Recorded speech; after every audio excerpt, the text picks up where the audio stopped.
So this is Rajesh again, and today I'm in Ipoh, Malaysia, and I'm very excited to bring the next episode from Shrimad Bhagavad Mahapuran. In the first series, we talked about the Mahatamya, the glories of Shrimad Bhagavad Mahapuran, and in the second series, second episode, I'm in Ipoh talking about the first canto. So, in Srimad Bhagavad Mahapuran, there are 345 chapters in 12 cantos. So, today we will cover the first canto, which is an incredibly amazing treasure of knowledge. And in the first canto, we have 19 chapters. It begins with the questions by Sut by Shaunakadik Rishis to Suta Goswami, and before the questions and the answer sessions, there is the beautiful description about Srimad Bhagavad Mahapuran, that how this knowledge was first imparted to Naradji by the Lord Narayan. Tene Brahma Hridaye Adi Kave. And then how the Bhagavad Mahapuran is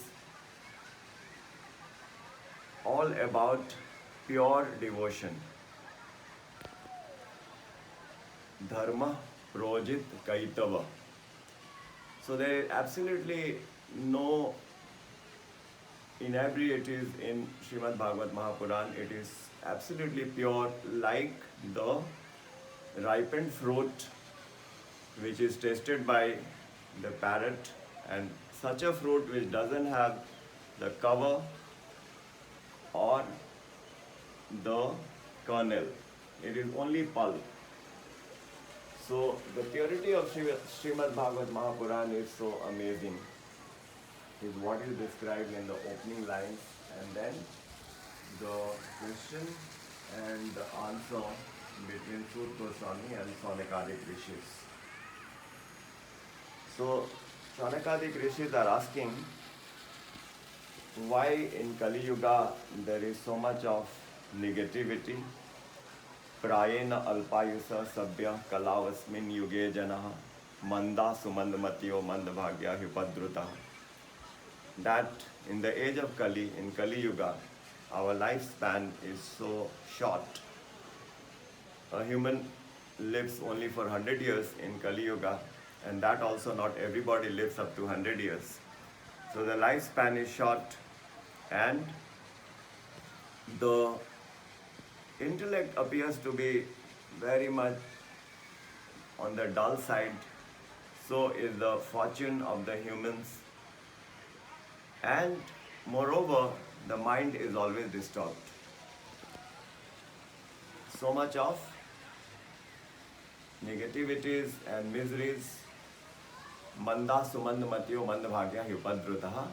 So Shaunakadik Rishis are asking question to Suta Goswami in the forest of Naimisharanya, that, O Sutji Maharaj, please tell us what is the solution to this situation. So Sutji Maharaj says that Savai punsa paro dharmo yatho bhaktir adhokchade ahaituki apratihata yayatma samprasidati. Sutji is very pleased to hear this question, and he wants to answer this question because his answer will really be so much beneficial for everyone. And the answer that he gives talks about bhakti, that pure and unalloyed devotion to God is the recipe for mitigating the problems of Kali Yuga. And what are the three aspects that he talks about? He talks about devotion, which is pure, ananya, devotion to God, because opposite to God is Maya. If we are not devoted to God, we are devoted to material, the Maya, So the first condition is Ananya Bhakti. The second condition is Apratihata Bhakti. That means the bhakti has to be continuous. Tail dharavat vichin. Like the oil is flowing when it is poured, there is no disconnections, there is no discontinuity. So, Tail dharavat vichin, Shri Krishna Sukhaik Tatparyamai, and Swasukh Vasana Gandh Lesha Shunya. So the same thing, Swasukh Vasana Gandh Lesha Shunya, Tail Dharavat Vichinna, Shri Krishna Sukhaik Tatparyamay Bhakti is described in these three aspects. Ananya Bhakti, that is exclusive devotion to God, Apratihata, continuous, and Ahaituki, without any material contamination. That you are not worshipping the Lord because you want something in return in material. The love to the Lord is selfless and absolutely uncontaminated. Because God being the Supreme Personality, He is completely aware about the situation of the living being. He is residing in our heart. So, He knows what exactly we need. So there is no need to ask for anything from the Lord because He is fully aware. So that is the theme. And that is how Sut Goswami responds. That is how the first canto begins. And then there are many episodes in the 19 chapters. And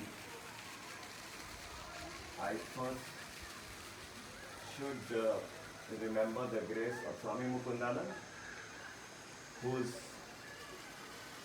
teachings have really enabled me to share this knowledge with you about Bhagavad Mahapuran.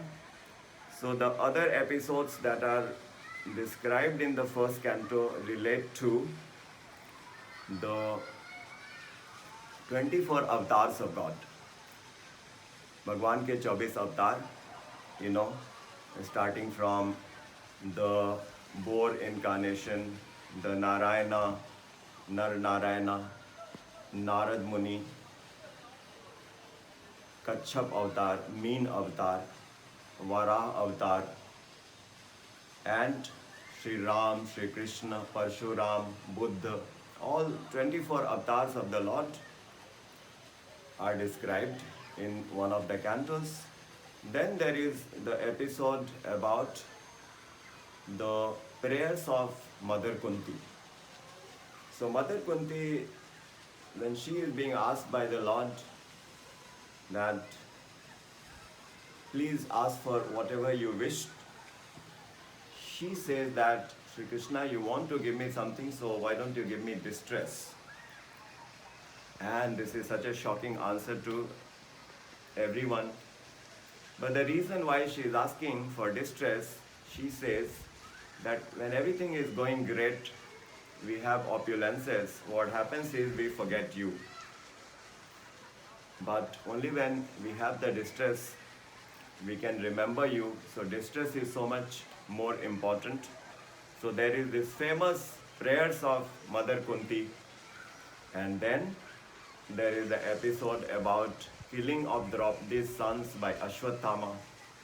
Then there is the episode where Ashwatthama, he attacks to finish Parikshit, who is growing in the womb of Mother Uttara, and how Lord Krishna protects Parikshit Maharaj.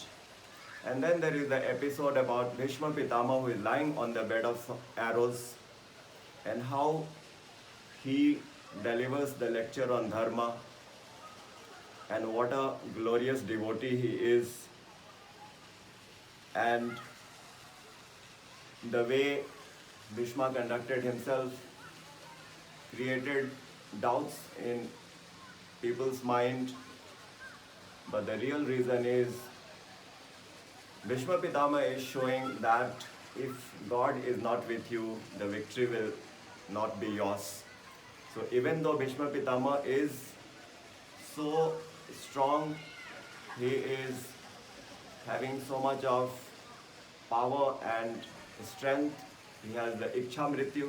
He can wish, select his end. But despite him being there in the Kauravas side, still they cannot win because the Lord is not in their side. This is what Bhishma Pitama exhibited by his acts. So we learnt about the Draupadi's sons being killed by Ashwatthama, the birth of Parikshit Maharaj, Mother Kunti's prayers, the questions and answer between Shaunakadik Rishis and Sut Goswami, and the other topics which are covered in Canto 1 are the conversation between Parikshit Maharaj and Kali. So the Dwapar era has ended and now Kali has arrived. So the Dharma and the Mother Earth are in miserable conditions. So when Parikshit Maharaj is wandering about, he sees a cow which is very frightened and very frail, and there is an ox which has lost its 3 legs. It is having a strength only in 1 leg, and it is being beaten by a person, a dark complexioned person, and he objects and he challenges this person, how dare you hit this ox? So this ox is the Dharma, which has 4 legs: truthfulness, austerities, purity, and compassion. But in the successive ages, it keeps losing its legs. In Satya Yuga, all the legs are intact, but in Treta, 1 leg is lost. In Dwapar, 2, and in Kali Yuga, the 3 legs are lost. So it has the strength only in 1 of his legs. And when it is being tormented by Kali, and when Parikshit Maharaj challenges Kali, Kali is saying, I have arrived and this is your duty to give me a place of residence in your kingdom. So Parikshit Maharaj, being a very just king, he agrees to give him 4 places to reside, and the 4 places that are selected for the Kali are the slaughterhouse, the gambling den, the place of intoxication, and the place of ill repute. So Kali says, but these 4 places don't exist in your kingdom. So the 5th place is given to him, and that is the wealth in the form of gold. So Kali resides in gold, in the wealth. And Parikshit Maharaj, who is wearing the golden crown, also gets affected by that. And that is when he is wandering about in the forest, for hunting, and he is so thirsty, he wants to have water. So he sees a sage sitting on meditation. He approaches him that he needs water, but the sage is in deep meditation. He doesn't respond, so he picks up a dead snake and puts it on his neck. So that was Shamik Rishi, and his son Shringi Rishi was having bath in the river nearby. When he gets to know about it, he is so furious and he wants to punish Parikshit Maharaj, and he curses that you shall die within 7 days of the bite of the Takshak serpent. And now Parikshit Maharaj realizes his indiscretion, but he, being a great king, a great devotee of the Lord, he decides to honor the curse which he sees as the benediction. And that is the episode where he sits on the bank of river Ganga, and then Shukdev Ji Maharaj appears and he delivers the Bhagavad in 7 days while Parikshit is seated on a fast and he is listening to the Bhagavad Katha. So these are the topics covered in Canto 1 of Srimad Bhagavad Mahapuran, 19 chapters. So out of 12 cantos, so far we have covered the Bhagavad Mahatamya and the first canto, and we will take up the second canto in our next episode. So I'm very excited to be talking about Canto 1 on this last day of 2020 in Ipoh, where we happen to be there, and I must thank my colleague Sri Milind, who is helping me to take this video. And whatever little I have learned in the last 8-9 months, where we read Srimad Bhagavad Mahapuran every night, we are trying to capture in the recaps and speaking about it in simple words for ordinary folks like me.